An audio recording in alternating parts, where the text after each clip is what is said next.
All right, welcome back to another video. Today is going to be a short and sweet one. I've just finished packing to go to Japan and I haven't really done an insane amount of running this week. Had a little problem I had to deal with, but I did have my best track session this year, or probably more than this year, on Tuesday, which was awesome. But I was out solo, so I didn't get any footage of it or any of that. But on to today's video. I thought today, a really short and sweet little video, be able to show you where you can go to see the shoes that could potentially be coming out in the next 12 months or so. You can go on Instagram and you can see all the leaked photos and all of that, and the brands don't really like that. And you don't know what's actually real and what's not real, and it can be a bit hard to pick them. But there is a website that you can go to that you can see all of the shoes that are in development, that are at the stage of development that they're more likely than not going to become a shoe that you can buy. Still, some of them you might not end up being able to buy, they don't go anywhere, but there's the World Athletics list of approved shoes. So when a brand is making a development shoe, part of the new rules that have been around for a year or two now, they have to submit them to World Athletics to get checked, all of the different specs to stay within the rules, and then they get 12 months as a development shoe at the current spec that they submit before it either has to be put to market or put out to pasture. So if you go to this list, and I'm going to be looking up and down because I've got the list in front of me so I can talk about it. But you can go to the list, you can see all the different brands: Nike, Adidas, Hoka, On, Puma, Brooks, Asics. They're all there, and you can see the shoes that are in white, or the names that are in white, they're shoes that you can already buy. They already exist. The shoes that are highlighted in blue are the development shoes that haven't come out yet. You can go through, and so you can see like Adidas have the Adios Evo Pro 2, which the first sort of leaked photo came out a couple of weeks ago. It came from here. This is where you can go to see it. And you're allowed to. There's no problem coming out. There's no problems looking at them here. You're not breaking any rules because these are things that the brands have to submit, and it's photos that they control and they get to pick the angle and all of that. So you can see that one's coming out. It looks quite cool. You've got the Asics shoes, the Nikes, Hokas, Ons. But I thought to sort of round it out, because it's going to be really short and quick, I'm going to show you my 4 that I'm most looking forward to that are potentially coming out next year. You never know. They might not be, but they might be. So we'll start with the Nikes. And I'd say the number one that I'm most excited for potentially coming out next year would have to be what would possibly be the Nike Elite. Would possibly be the Nike Aphafly Elite. I'll put up a graphic now. Nike are changing the way they do their product lines, and this is all stuff that they've already said. I have no inside knowledge and none of that to be putting out there, so this is all stuff that you can find on the internet too.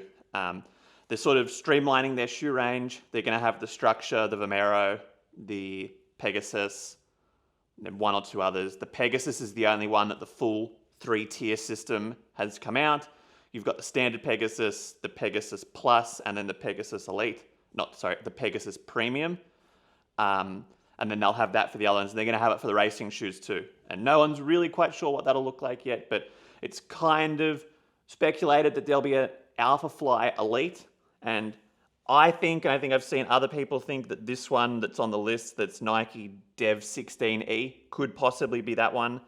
It's definitely different to the one you can buy now. It's got a much thicker midsole under the forefoot, so it looks kind of like the heel drop will go from 8mm to probably closer to 4, just to add that bit extra foam under the forefoot.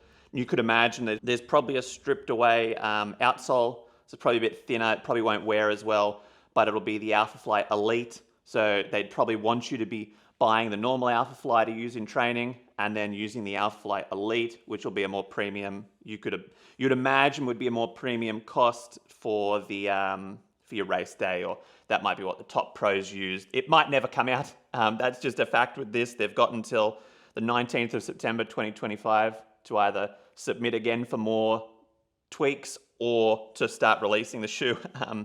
That's how it works now. Then you've got the next one, which is listed as Dev 21064. It's the Vaporfly 4. That'll be coming out sometime next year, definitely. If you look at sort of Nike's past, they sort of do 2-year cycles with shoes. So the Vaporfly 3 came out last year, so Vaporfly 4 next year. That one, I haven't seen anyone racing in it yet. There's been photos of Cheptegei, Joshua Cheptegei using them at a 10K, but he didn't race in them. He just wore them before the race. That'll probably be coming out sometime next year, but again, who really knows? But that's the second one that I'm really excited about. The third one is what people think is the Streakfly 2. The Streakfly 1, I think some people liked it, some people didn't. I got a pair. I didn't really like them. That was just sort of personal preference for me. This one looks very cool, but people have been seen racing in this one. And the Honolulu Marathon is on this weekend, and they have a miler event. And seeing on Instagram this week, there's quite a few of the top Americans and all that racing at it. You can imagine that maybe one of the Nike athletes might have it on, so keep an eye on what shoes they're wearing, and you might get to have a sneak peek at a shoe that might be coming out next year, might not be. But those are the 3 from Nike that I'm really excited about for next year. If they come out, who knows? We'll have to wait and see. All right, and then the next one would be an Asics shoe. I haven't run in Asics shoes before, but this one looks really cool.